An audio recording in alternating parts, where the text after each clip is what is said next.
नमस्कार दोस्तों, आज की इस वीडियो में मैं आपको 2025 की न्यू लॉन्च हीरो की ग्लैमर X125 इंडिया की पहली क्रूज कंट्रोल के साथ आने वाली इस बाइक का फुल डिटेल्ड में राइड रिव्यू शेयर करने वाला हूं। नए इंजन की पावर परफॉर्मेंस तीनों मोड में क्या रहने वाली है, कितनी टॉप स्पीड देती है, ज़्यादा से ज़्यादा माइलेज क्या दे सकती है, प्रैक्टिकल माइलेज कितना देती है, कंफर्ट कैसा है, हैंडलिंग कैसी है, स्टेबिलिटी कैसी है, राइड कंफर्ट कैसा देती है, सस्पेंशन कैसे हैं, ब्रेकिंग में कितनी ज़्यादा सेफ है, ये ड्रम और डिस्क दोनों वेरिएंट में क्या क्या अलग अलग आपको फीचर्स मिलते हैं। तो राइड पे जाने से पहले मैं आपको इस बाइक का एक छोटा सा वॉक अराउंड शेयर कर देता हूँ। बाइक का जो लुक्स है ना भाई, इसकी जो डिज़ाइन है ये काफ़ी स्टाइलिश है, काफ़ी एरोडायनेमिक डिज़ाइन है। यहाँ पर ग्लैमर एक्स लिखा हुआ है 3D क्रोम के साथ। बाइक का जो पेट्रोल टैंक है, ये जो साइड वाले काउल हैं, ये जो श्राउट्स हैं, ये भी काफ़ी स्पोर्टी लुक में है। और बाइक का जो पेट्रोल टैंक है ये 10 लीटर का रहने वाला है, लेकिन इसमें जो है वो थोड़ा सा एयर गैप है, तो इसमें 2-3 लीटर पेट्रोल एक्स्ट्रा आ भी सकता है। ठीक है, E20 फ्यूल को ये बाइक सपोर्ट करती है। इस बाइक में आपको first in segment era tech मतलब कि advance electronic ride assist technology मिलती है।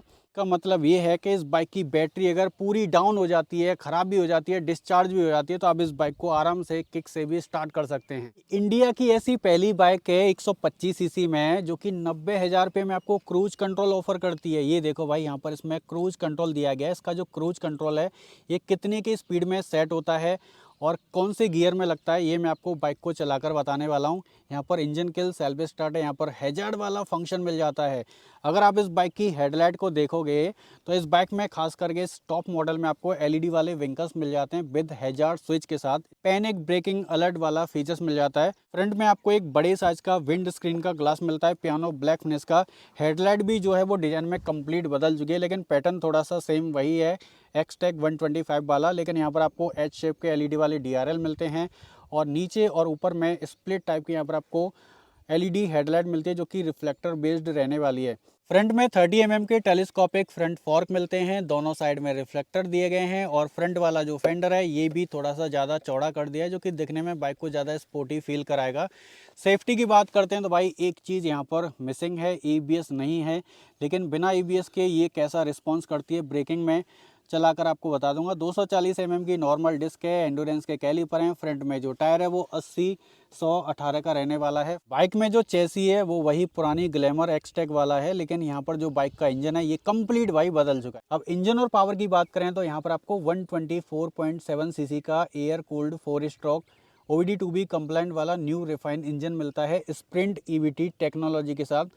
ये इंजन आपको 11.4 bhp की पावर देता है और 10.5 Nm का टॉर्क आपको निकाल कर देता है। इंजन की पावर परफॉर्मेंस और टॉर्क डिलीवरी कैसी है, इंजन कितना वाइब्रेशन करता है, ये मैं आपको चलाकर बताने वाला हूँ। इसमें 170 mm की ग्राउंड क्लियरेंस आपको मिल जाती है। यहाँ पर एक कैटेलिटिक कन्वर्टर है, इसमें दो ऑक्सीजन सेंसर आपको मिल जाते हैं। दो ऑक्सीजन सेंसर इसमें दिए गए क्योंकि ये OBD2B वाला मॉडल है। आप इस बाइक को किक और सेल्फ दोनों से ही स्टार्ट कर सकते हैं। यहाँ पर स्प्रिंट EVT की ब्रांडिंग दी गई है, यहाँ पर i3s की ब्रांडिंग है, इसमें i3s टेक्नोलॉजी मिलती है। बाइक के जो साइड वाले पैनल हैं ये आपको थोड़े से क्रोम इंसर्ट के साथ मिलते हैं, जिसमें 3 टोन कलर के ग्राफिक्स हैं। और बाइक का जो सीट वाला काउल है ये भी आपको थोड़ा सा स्पोर्टी लुक में दिया गया, जो कि पहले से तो साइड वाली प्रोफाइल थोड़ी सी अच्छी कर दी है कंपनी ने।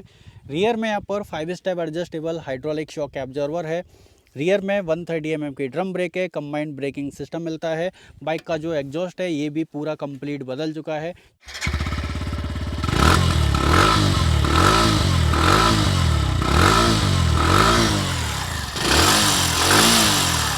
इंजन का जो साउंड है वो कंप्लीट ही बदल चुका है, क्योंकि नया इंजन है, नया साइलेंसर है। रियर वाले टायर की बात करें तो यहाँ पर जो रियर टायर है ये आपको मिलता है भाई 100/80/18 का मिलता है। तो टायर पीछे वाला बहुत ज़्यादा चौड़ा नहीं है, पुरानी वाली ग्लैमर की तरह ही है, लेकिन एक्सट्रीम से जो है वो 20 mm कम पतला है। ठीक है, रियर में LED वाले विंकर्स मिलते हैं, काफ़ी वाइडर यहाँ पर आपको मिलता है रियर वाला फेंडर।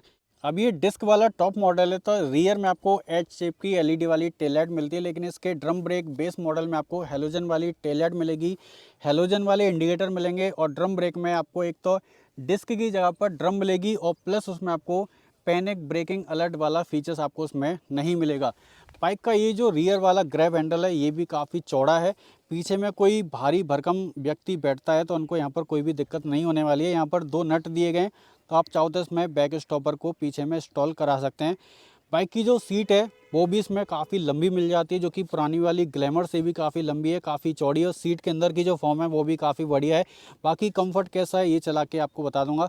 इसमें 790 mm की आपको सीट हाइट मिलती है। तो मेरी जो हाइट है वो है 5.5, तो 5.5 के हिसाब से मेरे दोनों पैरों के पंजे और एड़ियाँ पूरे ज़मीन को टच कर पा रहे हैं। अगर आपकी हाइट 5 फीट 2 इंच या 5 फीट भी है तो आप इस बाइक को आराम से चला सकते हैं, कोई भी दिक्कत नहीं होने वाली है। पुरानी वाली ग्लैमर से इसमें आपको मिलती है 30 mm ज़्यादा वाइड हैंडल बार आपको मिल जाती है, जो कि थोड़ी सी अपराइट रहने वाली है, काफ़ी ऊंची है। मोबाइल को चार्ज करने के लिए आपको इसमें टाइप सी का पोर्ट मिलता है। इस बाइक में आपको मिलती है भाई 10.7 सेंटीमीटर की LCD कलर स्क्रीन आपको मिल जाती है, जिसमें आपको यहाँ पर डिजिटल में क्लॉक है, गियर इंडिकेटर है, स्पीडोमीटर है और यहाँ पर आपको फ्यूल गेज मिल जाता है। ऊपर में RPM मीटर है। इसमें आपको टोटल 3 राइडिंग के मोड मिलते हैं। अदर फीचर्स की बात करें तो इसमें आपको turn by turn GPS navigation assist मिल जाता है। ड्रम और डिस्क दोनों ही वेरिएंट में ब्लूटूथ कनेक्टिविटी मिल जाती है। अदर फीचर्स की बात करें तो इसमें आपको ड्रम और डिस्क दोनों ही वेरिएंट में turn by turn navigation Bluetooth connectivity आपको मिल जाती है। साथ में आपको इस बाइक में 3 राइडिंग के मोड मिलते हैं। पहला रोड है, पावर है और इको मोड मिलता है। तीनों मोड में इसके इंजन की पावर, परफॉर्मेंस और टॉप स्पीड क्या निकलती है सब कुछ बताने वाला हूं। तो बाइक यहाँ से तो थोड़ी सी खाली खाली लगती है। इसका जो क्लच का लीवर है ये भी काफ़ी लाइट है। यहाँ पर पासिंग है, अपर डिपर और यहाँ पर 3 बटन मिलते हैं टॉगल करने के लिए इसके मीटर को। यहाँ पर इंडिकेटर, ये है हॉर्न का बटन। बाइक की जो साइड वाले मिरर हैं ये आपको वही मिलते हैं एक्सट्रीम 125 वाले। ओडोमीटर की जानकारी है, ट्रिप A है, ट्रिप B है और इसमें रियल टाइम माइलेज इंडिकेटर मिल जाता है। डिस्टेंस टू एम्प्टी आपको मिल जाता है। पायदान विद साडी गार्ड है। इसमें आपको प्लास्टिक कवर मिलता है। इसमें आपको 5 स्पीड गियर बॉक्स मिलता है। एक चीज़ बता देता हूँ कि इसका जो गियर है, जो इंजन है, सब कुछ बदल चुका है। अब इसका जो गियर बॉक्स है पुरानी वाली ग्लैमर 125 और एक्सट्रीम 125 से कितना स्मूथ है, गियर बॉक्स जो है वो कितना स्मूथ है कितना नहीं है, ये मैं आपको चलाकर बता देता हूँ। और यहाँ पर आपको स्प्लिट वाला क्रैश गार्ड मिलेगा। पांचों गियर की टॉप स्पीड चेक करके दिखा देता हूँ। चलिए, पहला गियर,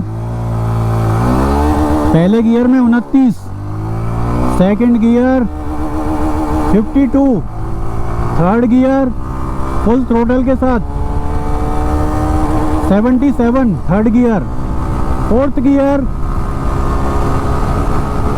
फोर्थ गियर में जा रही है भाई ये आराम से आपकी 98 और फिफ्थ गियर में ये जा रही है आपकी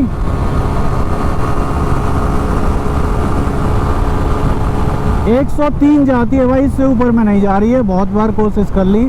डिस्प्ले माइलेज की अगर मैं बात करूं तो यहाँ पर 58.2 किलोमीटर की ट्रिप A में इसकी जो माइलेज है वो यहाँ पर शो हो रही है। भाई ट्रेन की स्पीड 400 में 3 लाख की बाइक में आपको भाई राइड बाई वायर मिलता है, लेकिन ये हीरो वाले तो आपको 90,000 में ही आपको यहाँ पर ride by wire through technology यहाँ पर प्रोवाइड कर रहे हैं। इको मोड में जैसे ही मैं इसको चला रहा हूँ तो पावर यहाँ पर आपको थोड़ी सी कम फील होती है, लेकिन थ्रोटल का जो रिस्पॉन्स है उतना फील आपको नहीं होने वाला है। अगर आप इस बाइक को रोड मोड में चलाते हैं तो इसकी जो पावर है वो आपको एकदम लीनियर मिलती है, कांस्टेंट पावर मिलती है, कांस्टेंट टॉर्क डिलीवरी मिलती है। तो भाई इंजन तो इसका काफ़ी रिफाइन है, लेकिन मैं ये नहीं बोलूँगा कि इंजन इसका बहुत ज़्यादा पंची है। थ्रोटल रिस्पॉन्स यहाँ पर काफ़ी बढ़िया रहने वाला है। पावर मोड में चलाने का इस बाइक को असली वाला मज़ा है। तो पावर अच्छी मिल जाती है, टॉर्क अच्छा मिलता है, साथ में जो इसकी इंजन की जो रिफाइनमेंट है वो काफ़ी बढ़िया है। 7000 RPM तक भी इसमें हैंडल बार में बहुत ज़्यादा वाइब्रेशन फील नहीं होती है। तो अभी मैंने इसको यहाँ पर पावर मोड में एक्टिवेट कर दिया है और इसको 0 to 60, 80 और 100 जाने में क्या टाइम लगता है चलिए दिखाता हूँ आपको। इसकी परफॉर्मेंस क्या रहने वाली है वो भी पावर मोड में। 1 2 3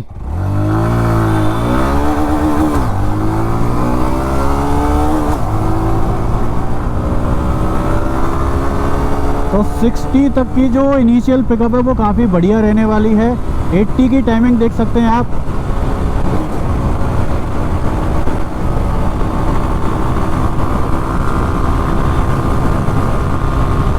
थोड़ी सी यहाँ पर चढ़ाई है।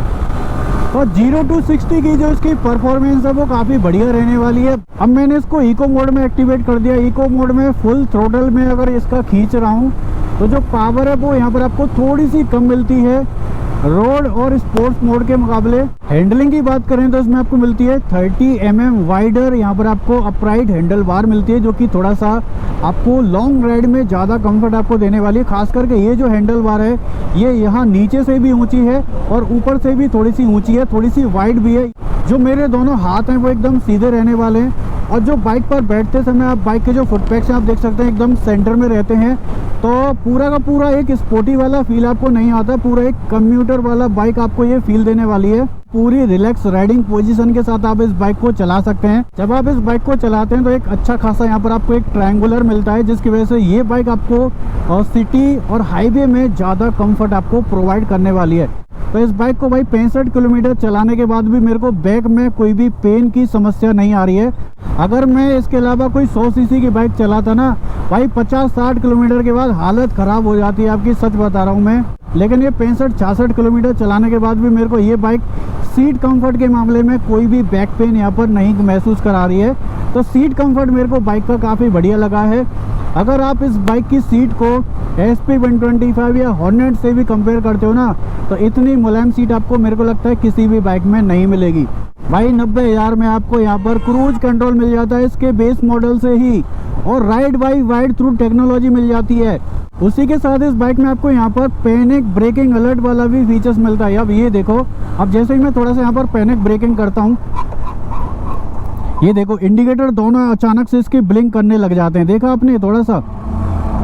इससे फ़ायदा ये होता है कि पीछे वाले बंदे को पता चल जाता है कि आप किसी मुसीबत में हैं या इमरजेंसी में ब्रेक लगा रहे हैं, तो पीछे वाला जो आदमी चल रहा है तो पीछे में जो गाड़ी है वो सतर्क हो जाएगी कि वो आपसे पहले ही ब्रेक लगा ले। स्प्रिंट EVT टेक्नोलॉजी मिलती है, जिसकी वजह से ये इंजन आपको वाइब्रेशन बहुत ही कम आपको फील कराने वाला है। इंजन की जो स्मूथनेस है वो काफ़ी बढ़िया रहने वाली है, काफ़ी रिफाइन इंजन है। और प्रीवियस वाली ग्लैमर, क्लासिक और एक्सटेक 125 के मुकाबले जैसे आपने थ्रोटल दिया तो रिस्पॉन्स यहाँ पर आपको थोड़ा सा बढ़िया मिल जाता है। बाइक में यहाँ पर अच्छा खासा टॉर्क है, तो आपको ये बाइक अंडर पावर बिल्कुल भी फील नहीं होने वाली है।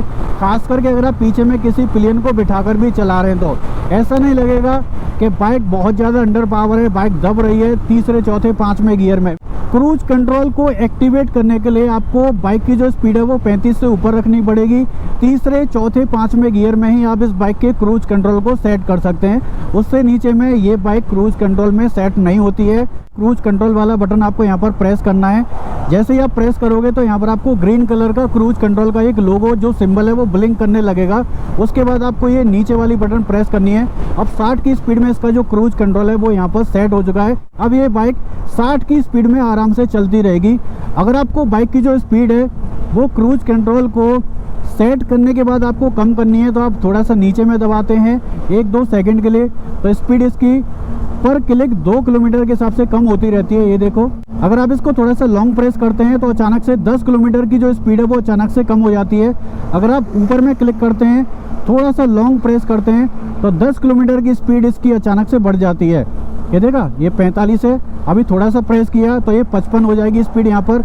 टैंक की बात करूँ तो टैंक की जो डिज़ाइन है भाई ऊपर से तो यहाँ से तो ऐसी लगती है कि ये अपाचे 2B है। इसके गियर बॉक्स की बात कर लेते हैं, और एक्सट्रीम का जो गियर बॉक्स है और इसका जो गियर बॉक्स है वो कैसा है। चलिए, चौथा गियर, तीसरा गियर, दूसरा गियर, पहला गियर, देखा कोई भी गियर निकालने में अटक नहीं रहा है बिल्कुल भी। ये देखो, दूसरा, तीसरा, चौथा, पांचवा। अगर मैं एक लाइन में बोलूँ तो जो इनकी हीरो की एक्सट्रीम 125R आती है उसके भी गियर थोड़े से अटकते हैं, लेकिन इसका कोई भी गियर अटक नहीं रहा है। इंजन वही है लेकिन इंजन को थोड़ा सा स्मूथ किया है। गियर की जो शिफ्टिंग है वो यहाँ पर बहुत ज़्यादा स्मूथ हो चुकी है, मतलब इसकी जो शिफ्टिंग है वो बहुत स्मूथ है। कोई भी यहाँ पर आपको ऐसा फील नहीं होता है कि आप क्लच दबानी पड़ेगी पूरा गियर डालने के लिए। पूरा गियर एक बार में डलता है, एक ही बार में निकल जाता है।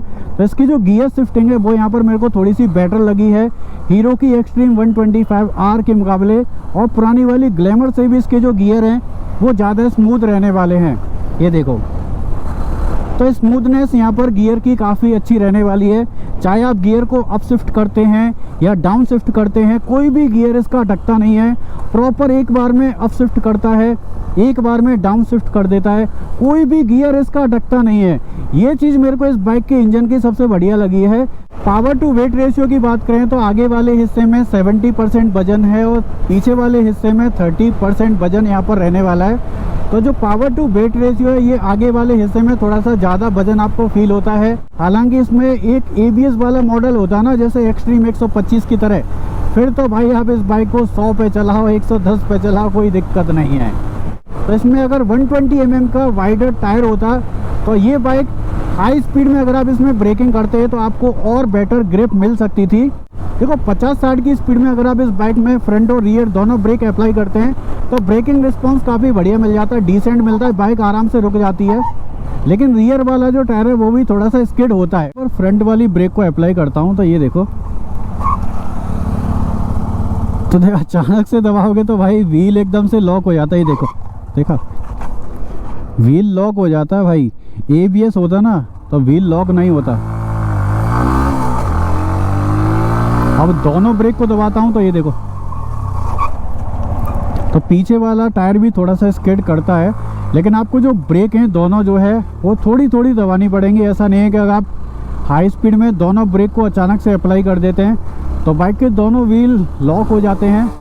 और ये देखो, अभी मैं थोड़ा सा इसको यहाँ पर खींच के चला रहा हूँ तो 60 की स्पीड में भी ऐसा नहीं लग रहा है कि बाइक एकदम से कांप रही है। 70 की स्पीड में भी एकदम स्टेबल है। 80 की स्पीड में भी, ये 85 में भी आराम से स्टेबिलिटी बढ़िया दे रही है। ऐसा नहीं लग रहा है कि बाइक एकदम से हवा का झोंका आता है तो कांप जाएगी। तो स्टेबिलिटी यहाँ पर काफ़ी बढ़िया है 90-95 तक, 95, 96, 99, 100, 101, 102, 103।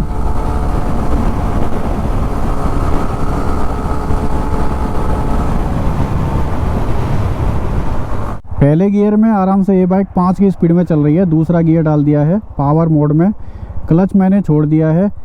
गियर बॉक्स की तरफ से यहाँ पर कोई भी नॉकिंग वाला साउंड नहीं है। तीसरे गियर में भी ये बिना नॉकिंग साउंड करे हुए गियर बॉक्स की तरफ से आराम से चल रही है 16 की स्पीड में। चौथे गियर में भी भाई ये आराम से चल रही है, वो भी 19 से 20 की स्पीड में। और गियर बॉक्स की तरफ से मेरे को यहाँ पर बिल्कुल भी कोई भी नॉकिंग वाला साउंड मेरे को यहाँ पर फील नहीं हो रहा है।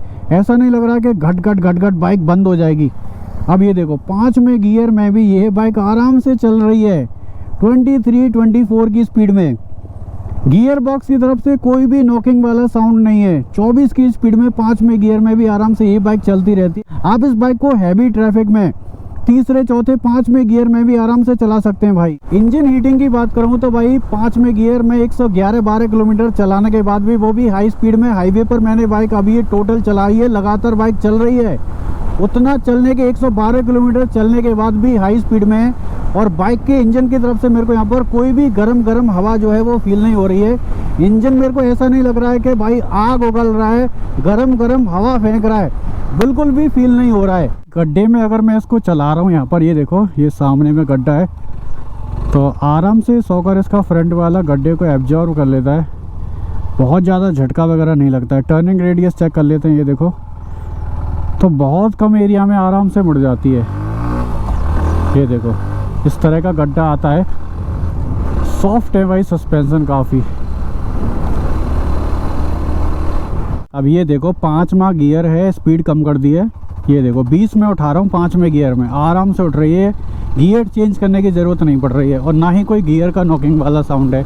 और कोई बाइक होती है ना, बंद हो जाती है आराम से। दोस्तों प्राइस की बात करें तो ये हीरो की जो ग्लैमर X125 है, ये ड्रम और डिस्क 2 वेरिएंट में आती है। तो इसकी ड्रम ब्रेक की जो एक्स शोरूम कीमत है वो है 90,000 रुपये। जो ड्रम ब्रेक है वो ऑन रोड आपको पड़ सकता है 1,16,000 के बीच में। अगर आप इसका ये डिस्क वाला मॉडल लेते हैं तो इसके डिस्क वाले इस मॉडल की जो एक्स शोरूम कीमत है वो है 1,00,000 रुपये। ये डिस्क वाला मॉडल अप्रॉक्स में आपको ऑन रोड पड़ सकता है 1,25,000 रुपये का, 1,24,000 या 25,000 के अप्रॉक्स में। इस बाइक में आपको टोटल 5 नए कलर ऑप्शन आपको मिल जाते हैं।